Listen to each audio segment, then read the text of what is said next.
Evening दोस्तों, आज है 17 जून और आज का हम लोग जो है करंट अफेयर्स देखेंगे डेली, और साथ ही साथ हम लोग जो है बिहार स्पेशल ल्यूसेंट का वो भी देखेंगे। बिहार ल्यूसेंट के अंतर्गत जो है बिहार का इतिहास हम लोग देख चुके हैं, पूरा कंप्लीट हो चुका है। अब बिहार की जो है राज व्यवस्था उसको देखेंगे। बिहार के राज व्यवस्था के अंतर्गत जो है हम एक एक टॉपिक को लेके चलेंगे और मुख्य रूप से जो पूछा जाता है उस पर ज़्यादा चर्चा करेंगे। आपको पता है कि बिहार जो है भारत संघ का एक प्रांत है, एक राज्य है।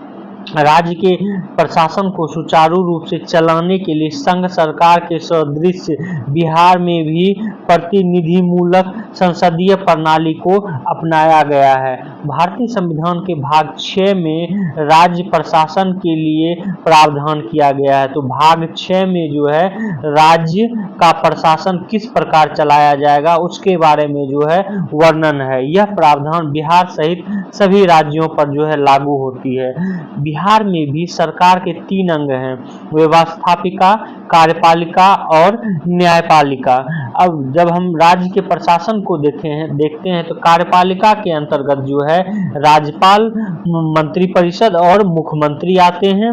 वहीं व्यवस्थापिका के अंतर्गत जो है विधानमंडल, जिसमें कि विधानसभा और विधान परिषद आते हैं। लेकिन भारत के कुछ ऐसे भी राज्य हैं जहां की ये विधान परिषद नहीं है, सिर्फ विधानसभा है। विधानसभा जो है भारत के 6 राज्यों, सिर्फ 6 राज्यों में ही विधान परिषद और विधानसभा, ये दोनों जो है सिर्फ 6 राज्यों में है, अन्य राज्यों में सिर्फ विधानसभा है। और वहीं न्यायपालिका की बात करें तो न्यायपालिका में उच्च न्यायालय और अधीनस्थ न्यायालय जो हैं आते हैं। अब हम जो है आगे देखते हैं इसका संविधान के भाग किस भाग में, तो धारा जो है भाग हम लोग देख चुके हैं। भाग 6 में जो है इसका वर्णन है राज्य से संबंधित प्रशासन का। लेकिन संविधान की धारा 168 के अंतर्गत राज्य विधानमंडल का गठन जो है किया जाएगा, इसके बारे में जो है बताया गया है। और इसी के अनुच्छेद के अंतर्गत ये बताया गया है कि विधानमंडल जो है में 3 अंग होंगे। 3 अंगों को मिलकर विधानमंडल बनेंगे, जिसमें राज्यपाल, विधान परिषद और विधानसभा जो है होगा। तो विधान परिषद जो है जो गठन करना चाहे वो स्टेट कर सकता है। अब राज्य प्रशासन व्यवस्था जो है उसका एक क्रम है। सबसे ऊपर जो हम राज्य देखते हैं उसके नीचे जो है प्रमंडल होता है, उसके बाद जिला होता है, फिर अनुमंडल होता है, फिर जो है सामुदायिक विकास खंड होता है और उसके बाद ग्राम पंचायत जो है होता है।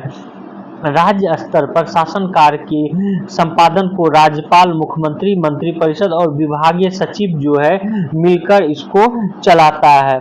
वहीं प्रमंडल लेवल की बात करें हम, जिसको कि हम कमिश्नरी भी बोलते हैं, कमिश्नरी लेवल की बात करें तो इसमें जो है आरक्षी, उप महानिदेशक, डीआईजी, शिक्षा विभाग के सर्वोच्च अधिकारी और क्षेत्रीय उप महानिदेशक जो हैं ये होते हैं प्रमंडल स्तर पर। वहीं हम जब जिला स्तर पर देखते हैं तो जिला स्तर पर जो है सर्वोच्च प्रशासनिक अधिकारी जो है समाहर्ता, जिसको हम डीएम और कलेक्टर भी बोलते हैं, वो होता है। जबकि पुलिस महकमे की बात करें तो पुलिस महकमे में जो है एसपी होता है जिला में सर्वोच्च। वहीं शिक्षा विभाग में जिला में सर्वोच्च अधिकारी जो है डीईओ जिला शिक्षा अधिकारी होता है। डिस्ट्रिक्ट एजुकेशन ऑफिसर और जिला शिक्षा अधीक्षक जो है डीएसई होता है। ये भी आप लोग ध्यान में रखेंगे। वहीं पर जब हम आते हैं अनुमंडल स्तर पर, जिसको कि हम लोग सब डिवीजन भी बोलते हैं, सब डिवीजन, तो सब डिवीजन स्तर पर जो है आता है प्रशासनिक स्तर पर जो है अनुमंडलाधिकारी, जिसको हम एसडीओ या एसडीएम बोलते हैं। वहीं पुलिस में जो है आरक्षी उपाध्यक्ष, जिसको कि हम डीएसपी बोलते हैं, वो जिम्मेवार होता है। जब हम फिर प्रखंड स्तर पर आते हैं तो प्रखंड स्तर पर बीडीओ होता है और अंचल स्तर पर जो है सीओ होता है, जिसको कि अंचल अधिकारी, सर्किल ऑफिसर भी हम लोग बोलते हैं। वही थाना स्तर पर जो है थाना आरक्षी निरीक्षक जिसको कि इंस्पेक्टर बोलते हैं, और अवर निरीक्षक दरोगा जो है ये होता है, ये क्रम है। अब आते हैं जिसको कार्यपालिका के बारे में, अब आते हैं व्यवस्थापिका के बारे में। व्यवस्थापिका का जो 168 में वर्णन किया गया है, और उसमें जो है राज्यपाल, विधान परिषद, विधान सभा की जो है बात कही गई है। और बिहार में जो है विधान मंडल ये द्विसदनीय है, ये जो है विधान परिषद और विधान सभा ये दो हैं। अब आते हैं हम लोग बिहार में विधानसभा के बारे में चर्चा करते हैं।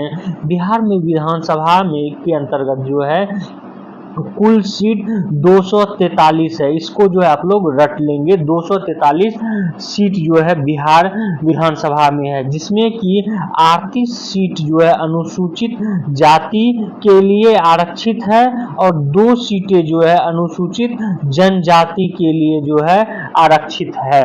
और यहाँ पर हम आपको ये भी बताते चलें कि जब बिहार और झारखंड एक था, उस समय जो है 324 सीट जो है टोटल बिहार और झारखंड को मिलाकर था। अभी वर्तमान में जो है देखेंगे तो 243 सीट है। अब जो है विधान सभा के बारे में आपको बता दें कि विधानसभा का गठन 5 वर्ष के लिए किया जाता है, किंतु संवैधानिक संकट उत्पन्न होने की स्थिति में 5 वर्ष से पूर्व या ज़्यादा भी जो है किया जा सकता है, या 5 वर्ष से पूर्व भी विघटन किया जा सकता है। विधानसभा को राज्य की जनता का प्रतिनिधि भी कहा जाता है, और इसको जो है विधान मंडल का निम्न सदन भी विधानसभा को कहा जाता है। राज्य मंत्रिपरिषद विधानसभा के प्रति उत्तरदायी होते हैं, ये भी याद रखेंगे, इसको रट लेंगे। राज्य विधान मंत्रिपरिषद जो है, राज्य मंत्रिपरिषद ये विधानसभा के प्रति उत्तरदायी होते हैं। जैसे हम देखते हैं लोकसभा के प्रति जो है केंद्रीय मंत्रिपरिषद जो है उत्तरदायी होता है, उसी प्रकार यहाँ पर। अब यहाँ पर जो है आपको विधान परिषद के बारे में बता दें कि भारत में जो है 6 विधान राज्यों में 6 विधान परिषद है। किन किन राज्यों में है तो उत्तर प्रदेश, बिहार, कर्नाटक, आंध्र प्रदेश, तेलंगाना और महाराष्ट्र में जो है विधान परिषद है। इसको रट लेंगे, ये बार बार पूछा जाता है।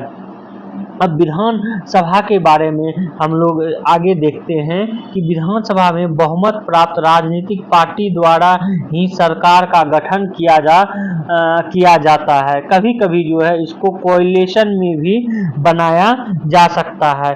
बिहार विधानसभा में एक अध्यक्ष, स्पीकर और एक उपाध्यक्ष, डिप्टी स्पीकर जो है होता है। अब आते हैं हम लोग बिहार विधान परिषद के बारे में जानते हैं। बिहार विधान परिषद जो है ये धारा 168 और 171 के अंतर्गत गठित बिहार विधान परिषद में 75 सदस्य हैं। ये भी याद रखेंगे कि 75 सदस्य जो हैं और बिहार विधान परिषद को जो है उच्च सदन कहा जाता है। अब आते हैं कि बिहार विधान परिषद की जो है चुनाव कैसे होता है, इसको जो है कैसे किस विधि द्वारा चुना जाता है। तो यहाँ पर हम बता दें कि इसका जो है प्रत्यक्ष रूप से जनता द्वारा नहीं चुना जाता है विधान परिषद के सदस्यों को। तो कैसे चुना जाता है तो सदस्य की कुल संख्या का 1/3 भाग जो है चुनाव एक निर्वाचक मंडल द्वारा होता है, जिसमें राज्य की न्यायपालिका, जिला परिषदों और स्थानीय स्वशासन की अन्य संस्थाएं शामिल होती है। ये करता है 1/3 का। वहीं सदस्य की कुल संख्या का 1/3 जो है ये राज्य विधान सभा के जो है सदस्य द्वारा चुने जाते हैं। 1/12 जो है भाग स्नातकों को मिलाकर बने निर्वाचक मंडल द्वारा चुने जाते हैं। वो कोई विद्यार्थी जो कि स्नातक में विश्वविद्यालय में कम से कम 3 वर्ष से पंजीकृत हैं, वो जो है इसमें चुनाव में भाग लेते हैं 1/12 भाग में। वहीं जो है 1/12 भाग शिक्षक प्रतिनिधि द्वारा चुना जाता है। शेष जो है अब जितना भी बच गया उसको राज्यपाल द्वारा जो है मनोनीत किया जाता है, और वैसे व्यक्तियों को मनोनीत किया जाता है जो साहित्य, विज्ञान, कला, सहकारी आंदोलन और समाज सेवा के क्षेत्र में जो है विशेष ज्ञान अथवा व्यवहारिक अनुभव रखता है। तो इस तरह आप लोग याद रखेंगे कि इसमें कौन कौन कैसे जो है चुनाव हो किया जाता है विधान परिषद में। इससे संबंधित जो है बार बार प्रश्न पूछे भी गए हैं। अब आगे देखते हैं कि विधान परिषद एक अस्थायी सदन है और इसका विघटन जो है नहीं होता है, किंतु इसके 1/3 सदस्य प्रत्येक 2 वर्ष में अवकाश ग्रहण कर लेते हैं। बिहार विधान परिषद में एक सभापति और एक उपसभापति होता है। तो ये जो है था विधायिका से संबंधित। अब हम देखते हैं कार्यपालिका से संबंधित। कार्यपालिका जो है राज्य की कार्यपालिका केंद्र की कार्यपालिका की तरह कार्य करता है और इसका प्रधान जो है राज्यपाल होता है। कार्यपालिका का प्रधान कौन होता है? ये राज्यपाल होता है। राज्य में राज्य की राजधानी पटना से ही राज्य की कार्यपालिका का संचालन होता है। राज्य की कार्यपालिका का राजनीतिक प्रमुख जो है ये मुख्यमंत्री होता है। तो मुख्य रूप से प्रधान कौन होता है? राज्यपाल होता है, जबकि इसका जो है राजनीतिक प्रमुख वो मुख्यमंत्री होता है और वो उनकी मंत्री परिषद संयुक्त रूप से जो है काम करती है मुख्यमंत्री के मंत्री परिषद के माध्यम से। किंतु कार्यपालिका का वास्तविक प्रमुख जो है ये मुख्य सचिव के होता है और मुख्यमंत्री के कार्य दायित्वों विशेषकर प्रशासनिक और कार्यान्वयन आदि के प्रति कार्यपालन जो है से संबंधित परामर्श ये मुख्य सचिव मुख्यमंत्री को जो है देता है।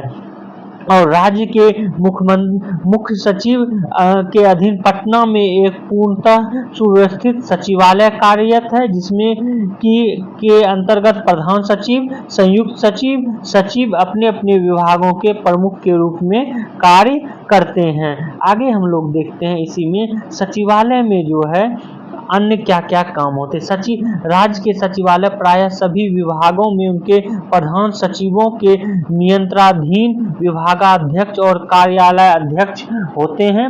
शासन की कार्य शक्ति के रूप में कार्य करते हुए समस्त आदेश या समस्त कार्य मुख्यतः हिंदी भाषा और देवनागरी लिपि में संपन्न होते हैं और शासनादेशों पर सचिव अथवा उनके द्वारा अधिकार प्राप्त अनुसचिव पद तक के अधिकारी हस्ताक्षर करते हैं। सचिवालय के प्रधान जो है प्रधान सचिव, विशेष सचिव, संयुक्त सचिव, उप सचिव आदि जो है होते हैं जो कि प्रशासनिक अधिकारी होते हैं। अब आते हैं हम राज्यपाल के बारे में। चूंकि कार्यपालक का प्रमुख जो है वो राज्यपाल होता है और इससे संबंधित प्रश्न जो विभिन्न एग्जामों में पूछे भी जाते हैं। तो राज्य का समस्त शासन राज्यपाल के नाम से चलता है, ये याद रखेंगे। और राज्यपाल की नियुक्ति कौन करता है?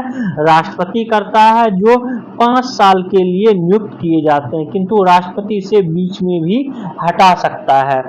राज्यपाल किसको नियुक्त किया जा सकता है?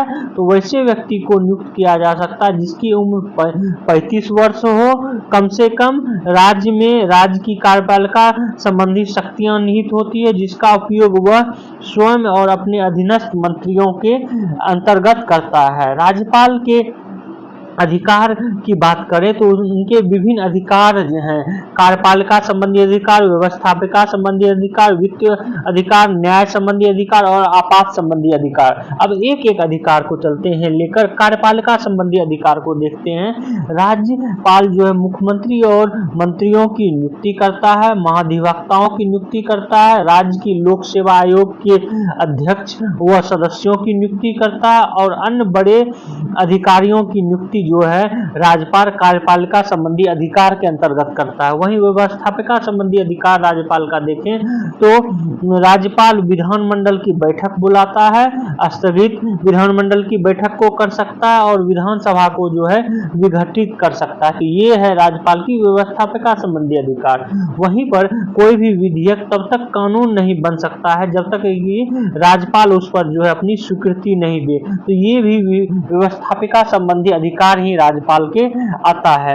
यदि विधानमंडल का अधिवेशन नहीं चल रहा हो तो आवश्यक आवश्यकता पड़ने पर वह अध्यादेश जारी कर सकता है। अध्यादेश को कानून सदृश विधिक मान्यता प्राप्त है। तो राज्यपाल का अध्यादेश जारी करने का अधिकार, ये भी व्यवस्थापिका संबंधी अधिकार राज्यपाल का है। अब आते हैं राज्यपाल का वित्त संबंधी अधिकार। राज्यपाल की पूर्व स्वीकृति से ही राज्य विधानसभा में वित्त विधेयक प्रस्तुत किया जा सकता है। तो ये जो कोई भी वित्त विधेयक जब राज्यसभा में राज्य में प्रस्तुत किया जाएगा विधानसभा में, तो वो राज्यपाल की पूर्व स्वीकृति से। तो ये वित्तीय अधिकार हुआ। वहीं न्याय संबंधी अधिकार में उच्च न्यायालय के न्यायाधीशों की नियुक्ति के मामले में राष्ट्रपति जो है राज्यपाल की सलाह देता है। साथ ही राज्यपाल अपराधियों की सजा कम कर सकता है या क्षमा कर सकता है। लेकिन यहाँ याद रखेंगे कि आप मृत्यु दंड को जो है राज्यपाल क्षमा नहीं कर सकता है। अब आते हैं आपात संबंधी अधिकार। आपात संबंधी राज्य में विधानसभा वैधानिक रूप से शासन चलाने की संभावना न होने पर संविधान की धारा 356 के अधीन वह राष्ट्रपति को आपातकाल घोषणा करने या राज्य में राष्ट्रपति शासन लागू करने का जो है परामर्श राज्यपाल ही देता है। अब आते हैं कुछ विवेकाधिकार राज्यपाल के पास है।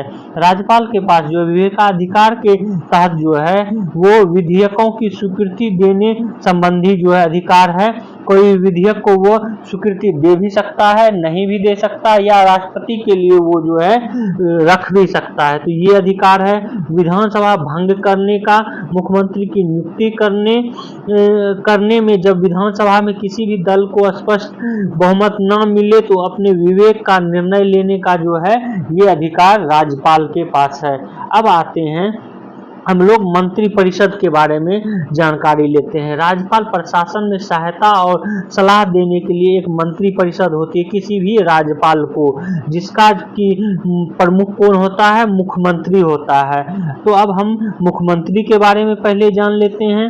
तो मुख्यमंत्री जो है विधानसभा के सदस्य के राजनीतिक दलों में बटे होते हैं। जिस दल का बहुमत होता है उसी दल का जो है मुख्यमंत्री होता है।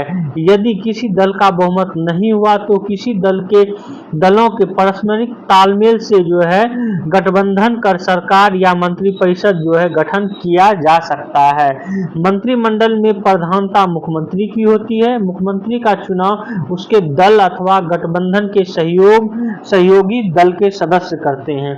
किंतु मुख्यमंत्री के रूप में किसी व्यक्ति की नियुक्ति ये जो है राज्यपाल द्वारा की जाती है। मुख्यमंत्री की नियुक्ति हुए व्यक्ति को राज्य व्यवस्थापिका का सदस्य होना चाहिए या नियुक्ति के 6 माह के अंदर जो है सदस्य बनना चाहिए, तभी वो जो है मुख्यमंत्री के रूप में कार्य कर सकता है।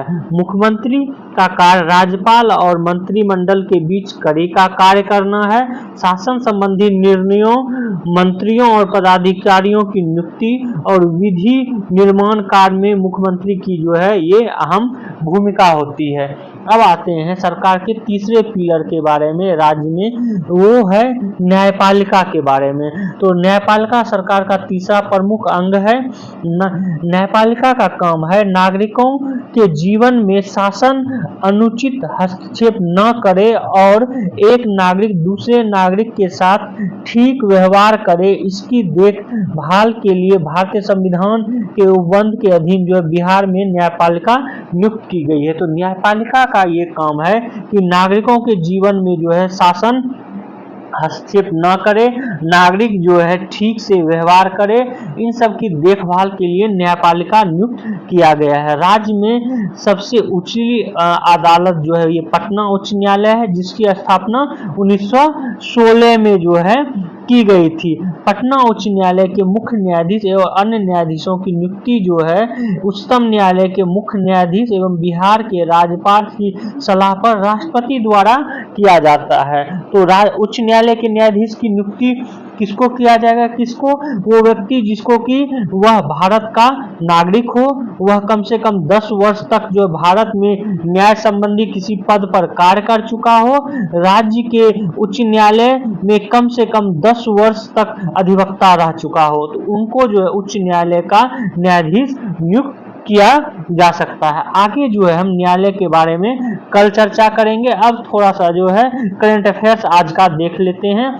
आज का पहला करंट अफेयर्स जो है ये है कि चौथी सबसे बड़ी शेयर बाजार जो है भारत बन चुका है। हाल में ही कुछ समय पहले जो है हम बताए थे कि पांचवी जो है बना था, हांगकांग से पीछे था, लेकिन अब क्या हुआ है कि हांगकांग को जो है पीछे छोड़कर चौथी शेयर बाजार बन गया। तो पहला शेयर बाजार किसका है? तो अमेरिका का जो है पहला है, दूसरा चीन का है, तीसरा जापान का है, चौथा जो है भारत का बन गया है और पांचवा जो है हांगकांग पांचवें स्थान पर आ गया है। तो ये सीक्वेंस भी आप लोग याद रखेंगे। अगला देखते हैं आज का करंट अफेयर्स।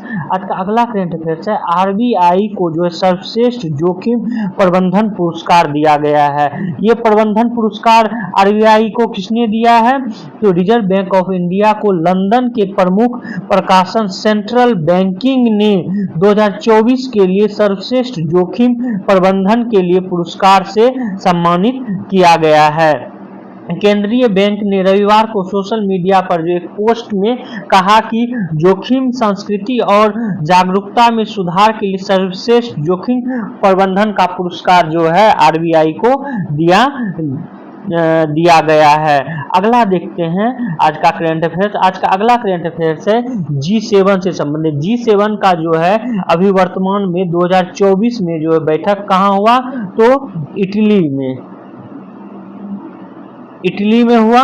अब 2025 में जो है इसकी बैठक कहां पर होगा? तो कनाडा में। ये महत्वपूर्ण तथ्य जो है आपको याद रखना है कि कनाडा में जो है 2025 का G7 का बैठक हुआ। ये इसलिए भी चर्चा में आ गया है क्योंकि अब जो है G7 में भारत को भी बुलाया जा रहा है। और जब कनाडा के जो है प्रधानमंत्री से जस्टिन ट्रूडो से पूछा गया कि कनाडा में जब 2025 में जो है G7 की बैठक होगी तो क्या भारत को आमंत्रित किया जाएगा? तो उसमें इन्होंने कहा है कि ये जो है अगले वर्ष ही जो है हम ये बताएंगे, इस पर चर्चा करेंगे। तो ये इंपॉर्टेंट नहीं है, बस इतना इंपॉर्टेंट है कि 2025 में जो है G7 की बैठक कहां होगी। आज का अगला करंट अफेयर्स देखते हैं। आज का अगला करंट अफेयर्स है ये है जम्मू कश्मीर की जो है रंजीत झील में अब दौड़ेंगे क्रूज। तो आपको ये याद रखना है कि रंजीत झील जो है, जो कि महाराजा रंजीत सिंह के नाम पर जो है ये झील का नाम रखा गया था। तो ये रंजीत झील है कहाँ? जम्मू कश्मीर में। चूंकि ये चर्चा में वर्तमान में आया है इसलिए जो है ये झील इंपॉर्टेंट हो जाता है। तो आप लोग जो है ये याद रखेंगे। और ये झील जो है हिमाचल प्रदेश से सटा हुआ है, ये भी याद रखेंगे। आज का अगला करंट अफेयर्स देखते हैं। आज का अगला करंट अफेयर्स है कि विश्व के सबसे ऊंचे आर्च पुल जो कि रेलवे पुल है, विश्व का सबसे ऊंचा आर्च रेलवे पुल, उस पर जो है पहली बार इलेक्ट्रॉनिक इंजन जो है दौड़ी है। तो ये चर्चा में है। और ये किस नदी पर है? चेनाब नदी पर है। ये पूछा भी जा चुका है कि आर्च ब्रिज जो है सबसे ऊंचा वो किस नदी पर है? तो चेनाब नदी पर जो है ये ब्रिज है। और इस पर जो है 27 से 28 जून को रेलवे आयुक्त ने ये परियोजना का जो है निरीक्षण किया और कहा है कि ये 27 से 28 जून में जो है इस पर रेलगाड़ी भी जो है चलाया जाएगा पैसेंजर। अभी ये ट्रायल में है। तो ये आर्च पुल किस नदी पर है, कहां है, ये भी याद रखेंगे। ये जम्मू में है, कश्मीर में, जम्मू एवं कश्मीर में है, ये भी आप लोग याद रखेंगे। तो आज का करंट अफेयर्स इतना ही था। आप लोग हमारे इस वीडियो को शेयर करें, सब्सक्राइब करें और बेल आइकन को जो है जरूर दबा लें। Thank you for watching this video.